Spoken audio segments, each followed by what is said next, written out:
I'm Callen Merritt, 67 years old, and I've lived long enough to know that dignity isn't given, it's earned. And sometimes, it must be defended. Today, standing in the grand ballroom of the Scottsdale Country Club, I felt every eye in the room on me, but not in admiration. My son's bride, Ro, 38, had just leaned over in front of 150 guests and whispered loud enough for half the room to hear, "She's low class." The words hit me like a cold slap.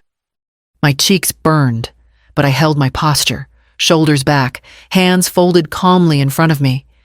Years of life had taught me that reactions could escalate situations, and this one needed control.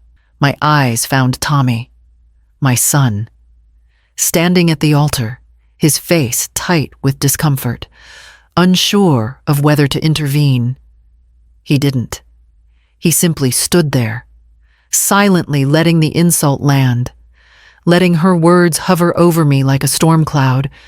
I could feel the whispers ripple through the crowd, the polite shuffles of discomfort, the occasional stifled chuckle. It should have been his day, a day to celebrate love and family. Yet somehow, I had become the spectacle, my life, my experiences, my achievements, all of it dismissed with two small, venomous words. I pressed my lips together and breathed through the tension. My heart thudded not from shame, but from the urgency of what I already suspected. This wedding was carefully constructed, and there were truths hidden behind Ro's polished smile. I adjusted the cuff of my jacket and let my gaze sweep across the room, noting the details, the practiced elegance of her family, the subtle, rehearsed gestures, the ease with which they commanded attention. Something about it didn't sit right. The ceremony was about to begin, and the weight of those words lingered as I took my seat, somewhere beneath the gold chandeliers and white roses. I knew this day would reveal more than just a marriage. I remember the first time I met Ro at Tommy's apartment 6 months before the wedding. She was sitting on the couch with her arms crossed, her expression tight, polite in the way that barely concealed judgment. When I handed her the bouquet of lilies I'd brought, she pulled her hand back as if I might have dirtied it. "Tommy didn't tell me you were coming," she said. Barely looking at me, my son shifted uncomfortably beside her, mumbling a quiet, "Dad, this is Ro. Ro, this is my father." Her smile was thin, sharp at the edges, like it had been practiced in a mirror. I set the flowers on the counter, nodding politely, and tried to ignore the tension that prickled my skin. She glanced at my jeans, my button-down shirt, and the worn leather of my boots. Clean, sensible, respectable, yet the way her eyes flicked over me suggested otherwise. Over the next few months, the unease grew. At dinners, she would disappear into another room at the slightest hint of conversation I initiated. When I mentioned my work running community programs, she would deflect, change the topic, or lightly mock my achievements with a carefully casual tone. She insisted on separate checks whenever we went out, as though my presence was an inconvenience rather than a joy. Tommy, normally talkative and open, became distant. Our Sunday calls dwindled. "Dad, maybe you could tone down the community stuff around her," he said once, eyes averted, as if apologizing for my very existence. I sensed a subtle shift, not just in him, but in the way our family rhythm had begun to bend around her moods and expectations. Something about her presence felt calculated, and the inconsistencies, the evasions, and the microaggressions were like small, sharp cracks in a carefully constructed facade. Each encounter left me unsettled, a quiet alarm ringing in the back of my mind. I couldn't shake the feeling that the perfect family Ro had painted for us wasn't entirely real, and that understanding the truth might be more urgent than I had realized. After months of uneasy interactions, I couldn't ignore the gnawing sense that something about Ro's story didn't add up. I started quietly checking the details she had casually dropped about her wealthy California family. Social media accounts appeared freshly created, with few posts and no photos connecting her parents or siblings to any public life, when she described elaborate real estate ventures and charitable foundations. A simple search yielded nothing verifiable. I began keeping notes, small observations tucked into my phone. Each time she mentioned a cousin attending Yale or an aunt summering in the Hamptons, I cross-referenced the names and locations. Minor inconsistencies became glaring. There were no alumni records, no photos, no news articles. It was as though her family existed only in polished descriptions she handed out like props. I reached out discreetly to my longtime friend, Linda Parker, a former investigative journalist now retired in Phoenix. "Linda, I need a favor," I said one afternoon, keeping my voice low. "I need someone to check the backgrounds of a family for me." Quietly, she understood immediately and agreed, cautioning me about legal boundaries and ethical concerns. We began collecting data methodically: public records, property deeds, old addresses, professional licenses, anything that could validate or disprove Rose's claims. The deeper we dug, the more gaps emerged. Every verified detail of my own life, the recovery programs I'd built, the offices, the employees, the community events stood in stark contrast to the empty trail of Rose's supposed family. At home, I replayed our past conversations, each casual brag, every small insult, the fleeting looks of disdain. Patterns emerged: deflection when questioned, overcompensation with expensive accessories, avoidance of meaningful discussions. I realized this was not merely social awkwardness or pride. It was intentional, calculated, designed to manipulate perceptions. By the end of the week, Linda had compiled a preliminary report. Nothing concrete yet, but enough to confirm my instincts: Rose's family might not be real at all. A knot tightened in my stomach. I had to prepare, carefully, for what this meant at the wedding, for my son, and for the role I might have to play in exposing the truth. The deception was bigger than I had imagined, and I knew the coming days would demand every ounce of observation, patience, and resolve I could muster. The night of the rehearsal dinner, the room shimmered with soft candlelight and polished silverware. But beneath the elegance, I felt a tension I couldn't ignore. Rose's family arrived together, moving in perfect sync as though they had rehearsed their entrances. Each introduction was repeated with slightly different phrasing, their smiles precise, almost mechanical. I watched as her father, or the man she claimed was her father, shook hands with the same group of guests twice, nodding politely but never really connecting. Rose glided around the room, offering compliments and gestures of warmth that felt practiced. Her mother mirrored every movement, perfectly poised, yet her eyes flicked constantly toward Rose, as though awaiting silent cues. Even her cousins and aunts answered questions with overly detailed, scripted responses that never quite matched the conversation. Each awkward pause, each slight overcompensation, sent a shiver down my spine. I sipped my water slowly, forcing myself to breathe, weighing the moral dilemma pressing on my chest. Should I confront this charade now, in front of everyone, potentially shattering the night and hurting my son, or wait until the wedding, gathering proof and preparing for a more decisive intervention? Every instinct told me the truth had to be revealed, yet every protective fiber urged caution. From my seat near the back, I watched Tommy laugh politely at one of Rose's family's practiced jokes, oblivious to the inconsistencies I could see plainly. The realization settled like a stone in my stomach. The facade was complete, and the stakes were higher than I had imagined. This night wasn't just about etiquette or first impressions, it was a stage set for deception.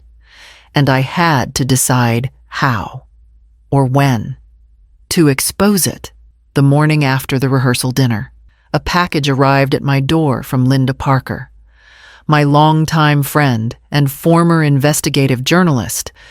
Inside were documents she had collected discreetly over the past week: contracts, financial records, and a folder labeled Family Background. I opened the first document and froze. Typed clearly on official-looking letterhead were agreements between Rowe and a talent agency in Los Angeles, detailing 6 actors hired to play her parents, aunts, an uncle, and a cousin for the wedding. Payment terms, daily rates, and even rehearsal schedules were meticulously recorded. I set the papers down and reached for the next folder: bank statements, shell company filings, and invoices confirmed it. The money Rowe had claimed her family was contributing to the wedding didn't come from any legitimate accounts. Instead, a series of transfers from accounts registered under her own name revealed she had been funding the entire facade herself. Each line item, each payment, added another layer of deception. Then I opened a smaller envelope tucked at the back: prescription records from multiple pharmacies, spanning the past 8 months, names of doctors I had never heard of, dosages, and refill schedules for oxycodone, Percocet, and Adderall stared back at me. She had been doctor shopping, hiding the truth about her drug use even while mocking my recovery in casual conversations. The irony hit me like a physical blow. The woman who had called me low class for my past struggles had been living a secret, dangerous lie of her own. My hands trembled as I stacked the documents together, a mixture of shock, anger, and moral clarity flooding me. The patterns were undeniable, the truth irrefutable. I could no longer ignore the careful choreography, the rehearsed smiles, the controlled movements that had unsettled me for months.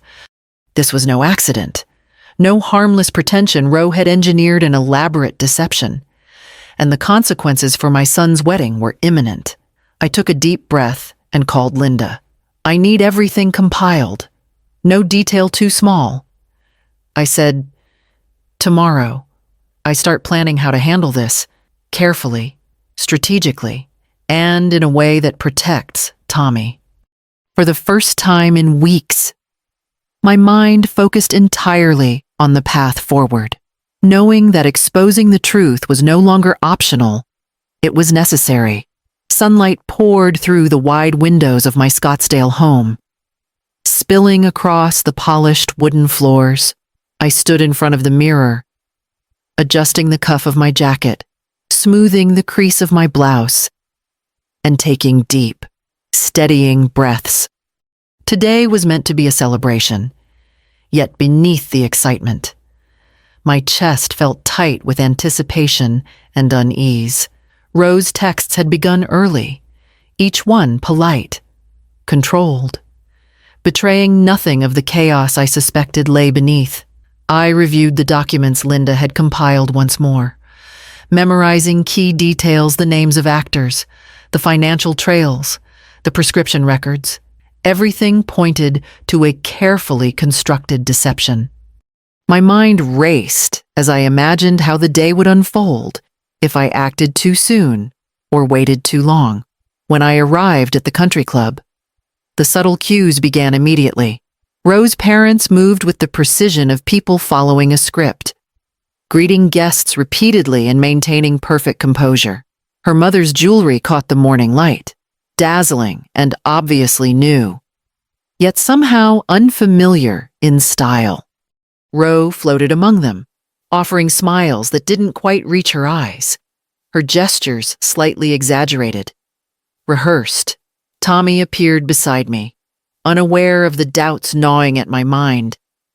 He radiated nervous excitement, adjusting his cufflinks, laughing politely with a few early arriving relatives. I placed a gentle hand on his shoulder, feeling the weight of my responsibility. Protecting him meant more than revealing the truth. It meant timing it so that the deception's exposure would land decisively, ethically, and without unnecessary damage. Every interaction, every glance, every carefully timed smile told me that today's events were fragile. One misstep could shatter not only the wedding, but our family. I drew a deep breath, steeling myself, and took my seat at the edge of the room, eyes alert, senses sharpened. Beneath the chandeliers and the soft hum of preparations, I knew that the moment to act was approaching, and that careful observation would be my greatest ally. The reception hall glimmered under crystal chandeliers, every table adorned with white linens, floral arrangements, and sparkling glassware. I took my seat near the back, at table 12, where I could see the entire room without being conspicuous. Rose's family sat in a semicircle at the head table, perfectly arranged, every gesture polished, every smile rehearsed. The actors were flawless, too flawless, and every instinct I had sharpened to a point of anticipation. As the first speeches began, I let them play out. The best man toasted Tommy, speaking of friendship and the joys of marriage. Applause followed politely, the room humming with the usual wedding energy. Then Rose stood, her gown flowing around her, and offered her own toast. Her words were carefully crafted, praising her family, complimenting Tommy, but the subtle disdain in her tone when she mentioned me did not escape me. I recognized the look practiced condescension, a veiled challenge. When she returned to her seat, I leaned toward Dr. Sarah Williams, my investigator, who had discreetly arrived ahead of me. She gave a slight nod, indicating she was ready. I rose slowly, clearing my throat so all ears could hear, and walked to the head table, my movements deliberate, calm. Rose's smile faltered, just a fraction, but enough to see the tension ripple across her family. "Ladies and gentlemen," I began, voice steady, "I'd like to offer a toast of my own about the remarkable family we're celebrating tonight." Sarah stepped forward, placing a thick folder on the table. The room fell silent, the murmurs dying to a hush. "The family you see before you," I continued, "is not who they claim to be." Gasps cut through the hall as Sarah opened the folder and held up documents. Contracts from a Los Angeles talent agency, invoices, and proofs of payment. The actors' smiles froze. Rose's parents' actors posing flawlessly shifted nervously, eyes darting to one another. "Every single person seated at this table," Sarah said, "has been hired to portray Rose's family for this wedding." Whispers cascaded around the room. Rose's face drained of color, her hand trembling as she clutched her champagne glass. I moved closer and pulled open her purse, revealing rows of prescription bottles. Oxycodone, Percocet, Adderall, evidence of months of secret abuse. The symbolism was perfect. The truth spilled across the table, visible to everyone. Tommy's face went pale as he sank into his chair, disbelief written across his features. "Ro, is this true?" he asked, voice tight. She tried to protest, stammering, but the documents, the prescriptions, and the flustered actors spoke louder than words. One by one, the actors bolted from the room, leaving her mother and father behind, frozen like deer in headlights. Chaos erupted. Guests pulled out phones, calling family, snapping photos. The wedding coordinator tried to manage the room, but the spectacle was uncontrollable. Amid it all, I stood tall, heart pounding, not with shame, but with the quiet power of vindication. The lies, the mockery, the calculated deception all unraveled in front of those who had witnessed the truth. Tommy finally rose, face tight with emotion. "The wedding's off," he said. Quietly at first, then louder. So everyone could hear. Ro collapsed into her chair, weeping. The remaining fake parents followed the fleeing actors, leaving her alone, exposed. I stepped back, letting the truth speak for itself, watching as the carefully constructed facade dissolved. Justice, subtle and deliberate, had arrived, and for the first time in months, I felt the weight in my chest lift slightly, replaced with clarity, moral certainty, and an unexpected peace. The morning after the reception, the house was quiet, almost eerily so. Tommy sat at the kitchen table, hands wrapped around a mug of coffee, staring at the scattered remains of what had been a celebration. I poured myself a cup and joined him, the silence stretching between us like a fragile bridge. He finally looked up, eyes red-rimmed and heavy with exhaustion. "I can't believe it," he said softly. "I didn't know any of it." I reached out, placing a hand over his. "You couldn't have," I said gently. She built the story carefully, layer by layer. Even I didn't have all the pieces until recently. The phone buzzed repeatedly that morning. Messages from friends, family, and colleagues poured in, some expressing shock, others gratitude for the exposure. Word had already spread about the fraudulent family and Ro's prescription abuse. The legal implications were just beginning, reports had been filed, and treatment options were arranged. Ro had agreed to enter a rehabilitation program, guided by professionals. I leaned back, letting the events settle in. Months of tension, suspicion, and meticulous observation had led to this clarity.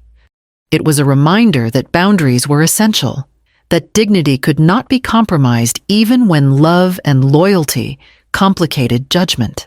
I thought of the lessons I had learned over decades, the importance of moral courage, the value of honesty, and the quiet strength of patience. Tommy reached across, squeezing my hand. "Thanks, Mom, for seeing it, for protecting me." His words were simple but carried weight. I smiled, feeling a warmth that had nothing to do with the day's chaos. The family, shaken but wiser, had begun to understand the significance of truth and integrity. What had been a moment of humiliation had transformed into a lesson in clarity, accountability, and moral resolve.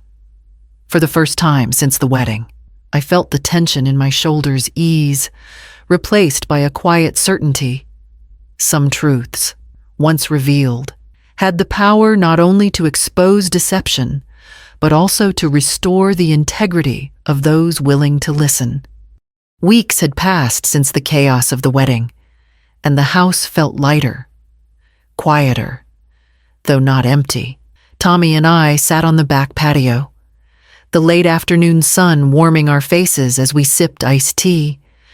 The air smelled of desert sage and the faint scent of freshly trimmed roses from the garden. He leaned back, eyes thoughtful, tracing the rim of his glass.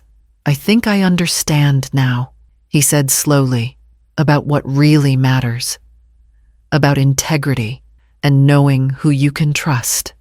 I nodded, letting the silence settle for a moment.